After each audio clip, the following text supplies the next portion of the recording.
Radha Vallabh Shri everyone, Radha Vallabh Shri everyone, Radha Vallabh Shri everyone, Radha Vallabh Shri everyone.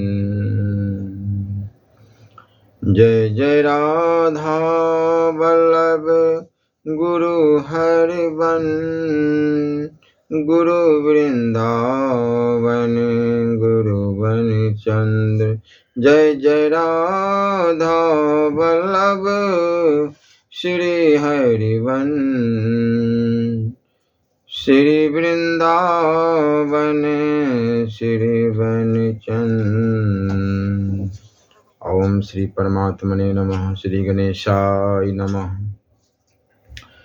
जो धन के मोह से मोहित हो रहा है, ऐसे परमादि मूढ़ अविवेकी पुरुष को परलोक में श्रद्धा नहीं होती। यह लोक ही है, परलोक नहीं है। इस प्रकार मानने वाला वह मूढ़ मुझ मृत्यु के वश में बार बार पड़ता है, अर्थात पुनः पुनः जन्म मृत्यु को प्राप्त होता है। सत्वगुण में स्थित हुए पुरुष स्वर्ग आदि उच्च लोकों को जाते हैं और रजोगुण में स्थित राजस पुरुष मध्य में अर्थात मनुष्य लोक में ही रहते हैं।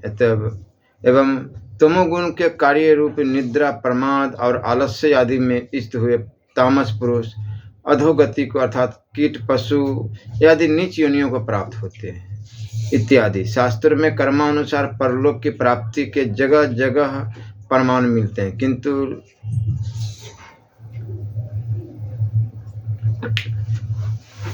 प्राणियों के गुण, कर्म, स्वभाव, जाति, आयु, सुख, दुखादि भोगों की परस्पर भिन्नता देखने से भूत और भविष्य जन्म की सिद्धि होती है। बालक जन्म से ही रोता है, जन्मने के बाद कभी हंसता है, कभी रोता है, कभी सोता है।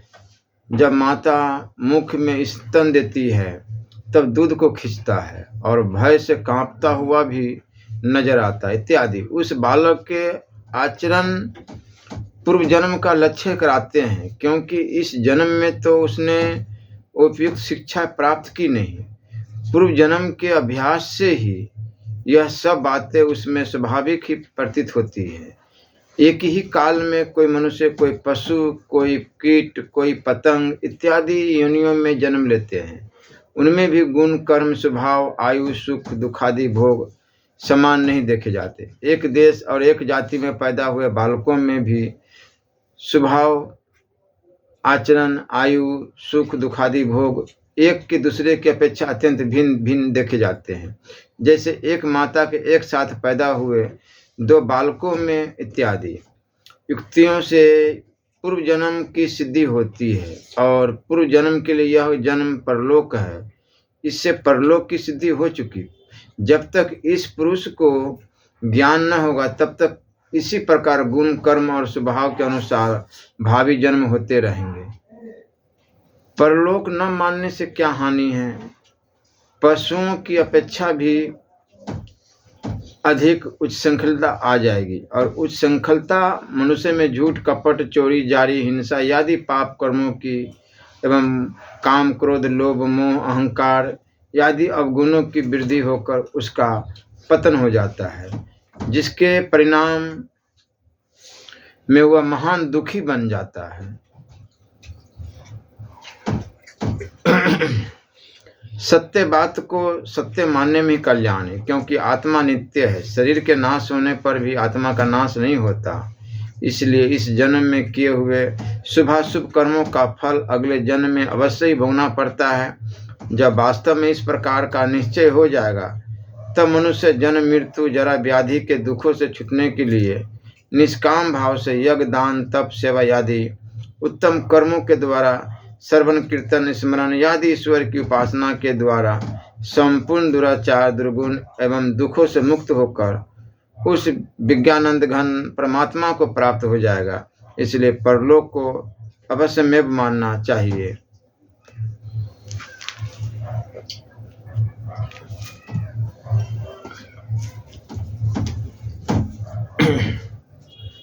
सिद्ध आश्रम में श्री राधा और श्री कृष्ण का मिलन, श्री कृष्ण की रानियों का श्री राधा को अपने शिविर में बुलाकर उनका सत्कार करना तथा श्री हरि के द्वारा उनकी उत्कृष्ट प्रीति का प्रकाशन।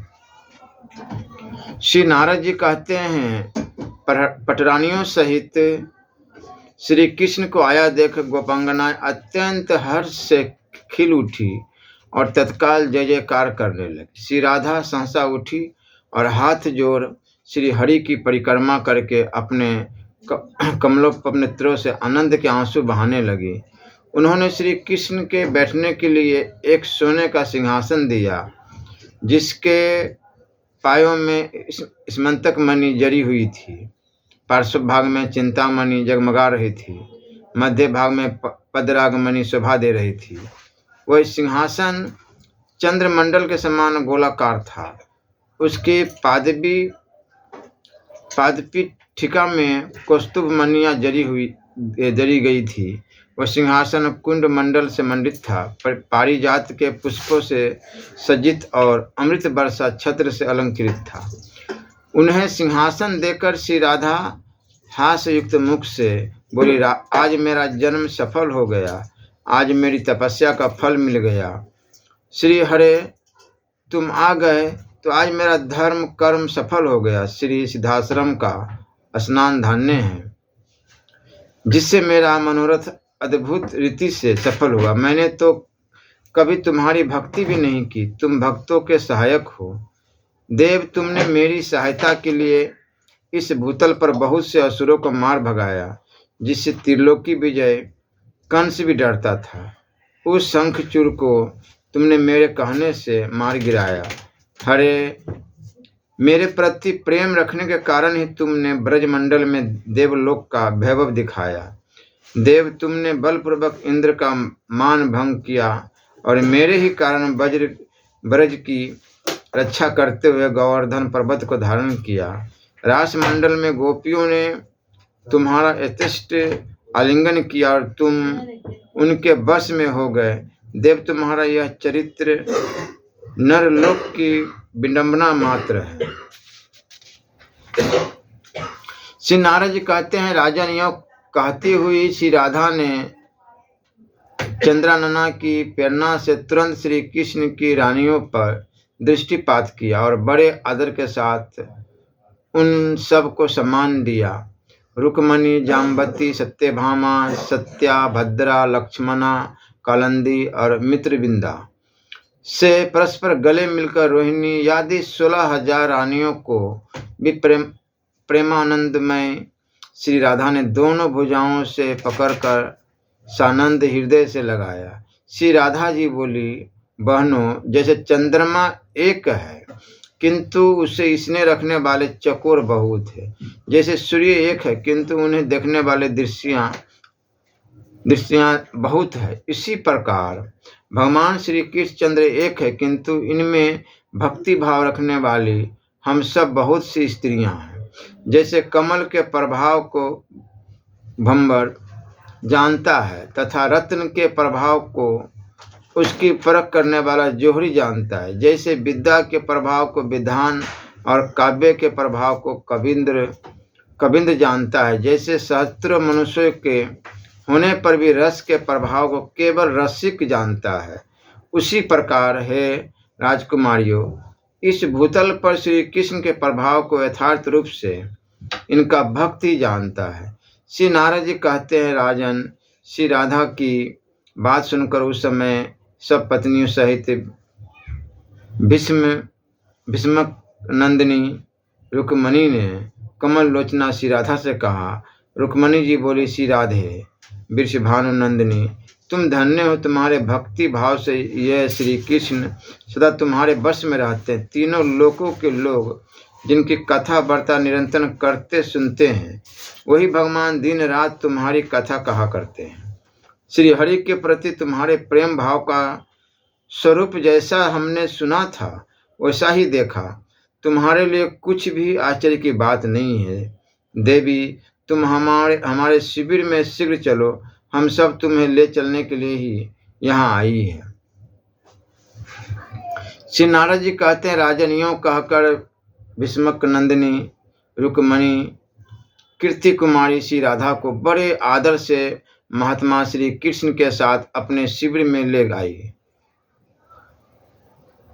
सर्वतोभद्र नामक शिविर में, जो कमलों के केसर से सुवासित था, सोने के पलंग पर श्री पुष्प के समान कोमल बिछावन बिछाकर, तकिया लगाकर, वस्त्र माला और श्रृंगार सामग्री से सब पत्नियों सहित सती रुक्मणी ने रात्रि के समय विधिवत पूजा करके उन्हें सुखपूर्वक ठहराया। फिर गोपांगनाओं के 100 यूथों का भी पृथक पृथक पूजन करके उन कृष्ण प्रियाओं ने सबके साथ बहुविध वार्तालाप किया। फिर श्री राधा को वहाँ सुलाकर वे रानियां प्रसन्नतापूर्वक अपने अपने शिविर में गई।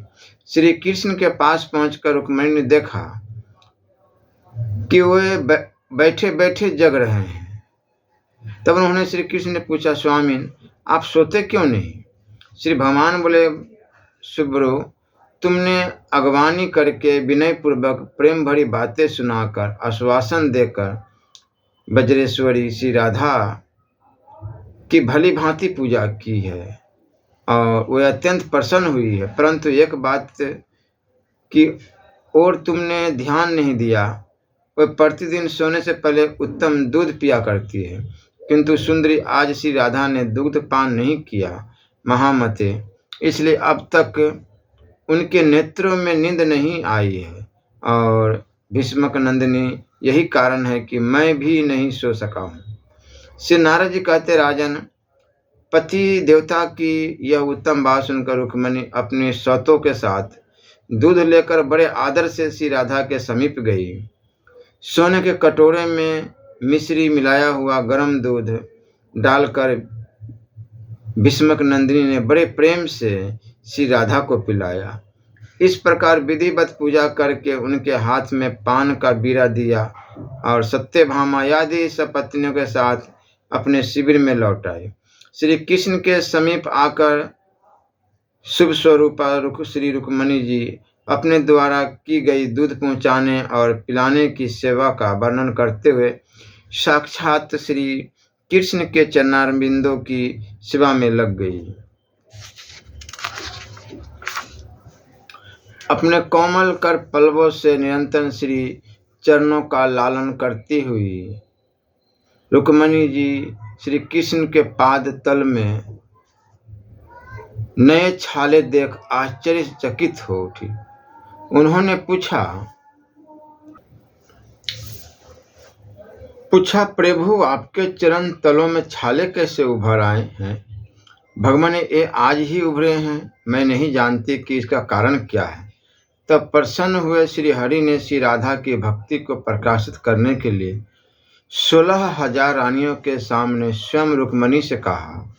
श्री भगवान बोले, श्री राधिका के हृदय बिंद में मेरा चरणारविंद सदा विराजमान रहता है।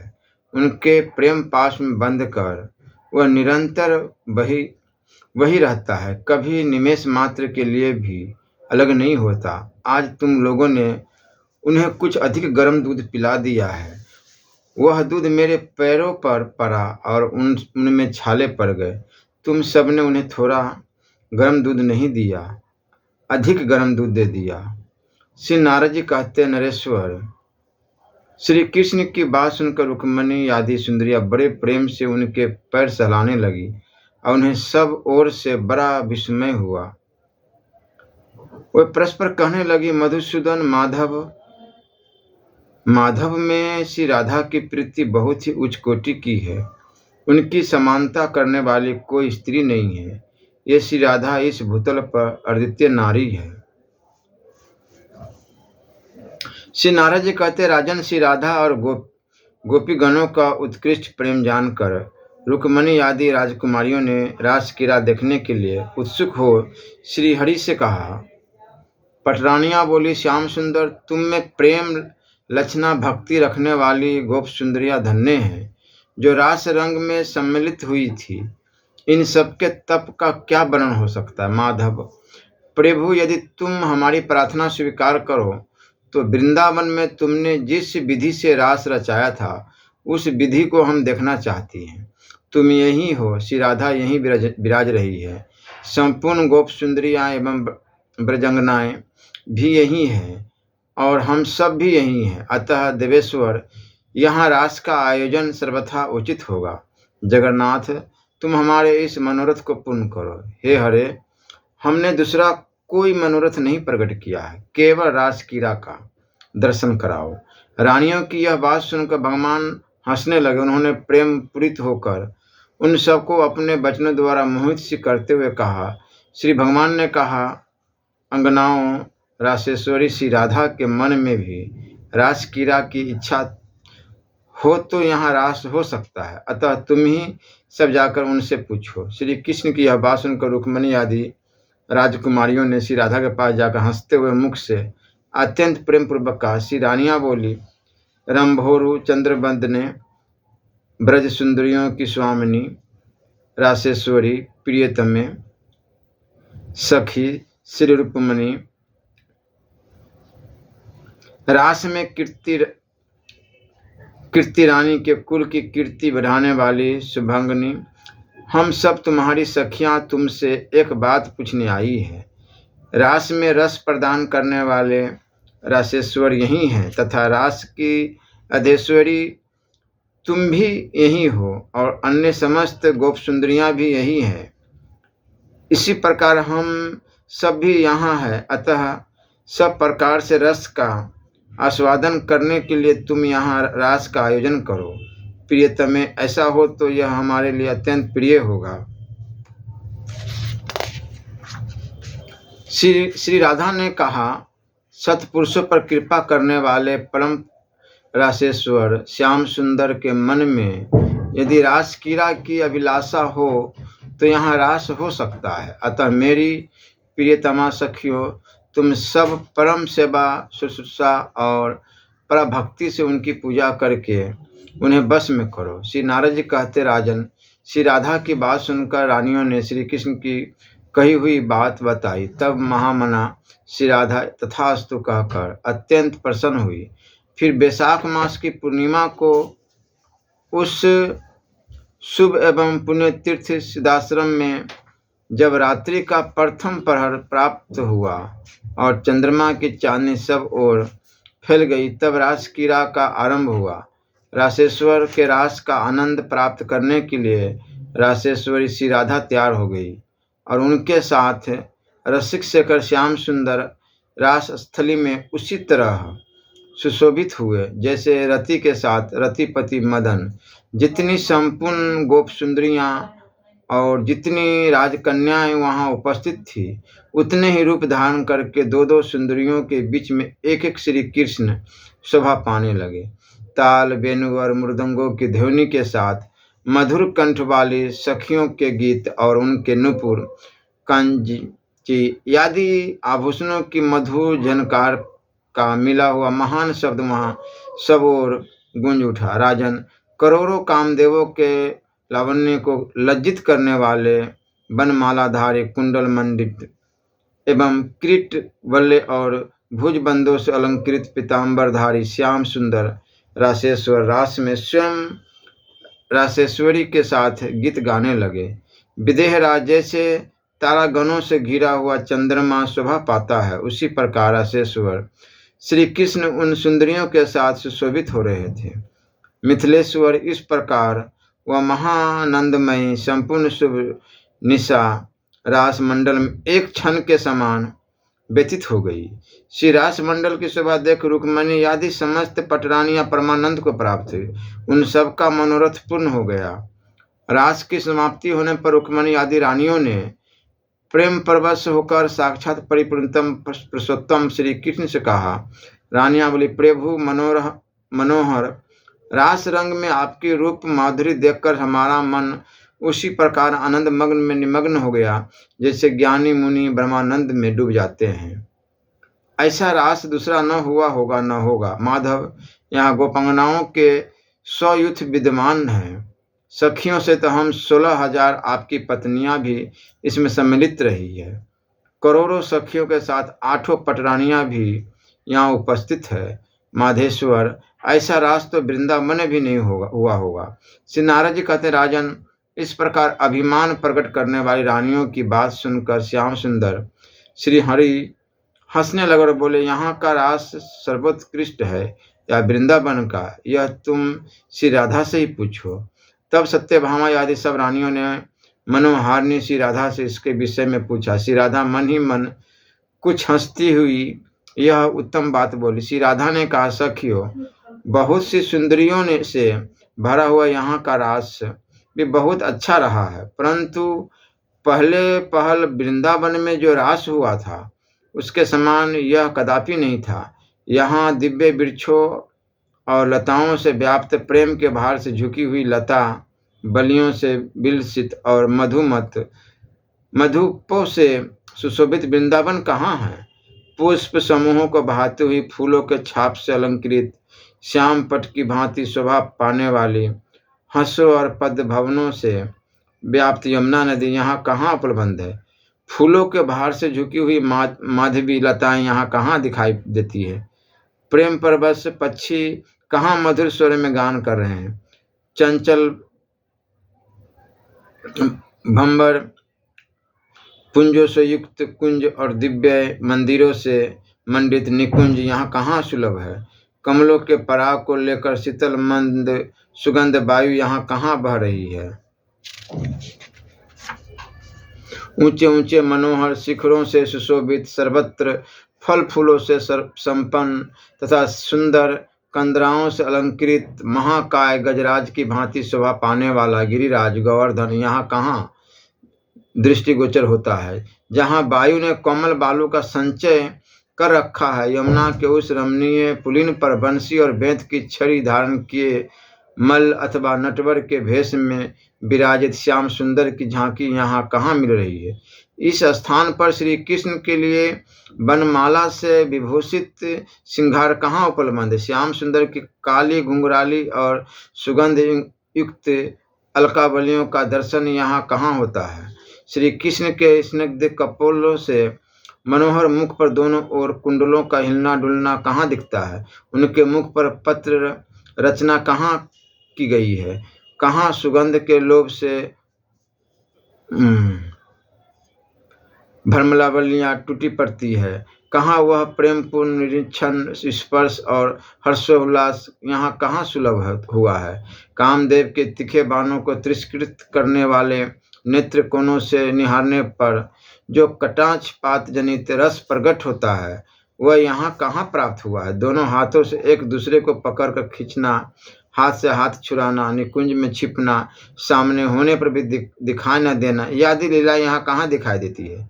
यहाँ चीर उठा लेना अथवा बंसी और बेंत को चुरा लेना कहाँ संभव हुआ है? प्रेम से दोनों भुजाओं द्वारा परस्पर खींचकर हृदय से लगाना, बार बार एक दूसरे को पकड़ना, श्याम सुंदर की बाहों पर चंदन का लेप लगाना, आदि बातें यहाँ कहाँ संभव हुई है? यहाँ जहाँ की जो लीला है वहीं वह शोभा पाती। जहाँ वृंदावन नहीं, वहाँ मेरे मन को सुख नहीं मिल सकता है। नारद जी कहते, श्री राधा की यह बात सुनकर सारी पटरानियों ने अपने राज संबंधी अभिमान को त्याग दिया। वे हर्षित और विस्मित हो गई।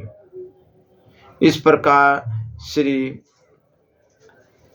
राधिका वल्लभ श्री कृष्ण सिद्धाश्रम में रास क्रीड़ा संपन्न करके समस्त गोपियों को साथ ले श्री राधा और अपनी रानियों से द्वारका में प्रवेश हुए। उन्होंने श्री राधा के लिए बहुत से सुंदर मंदिर बनवाए।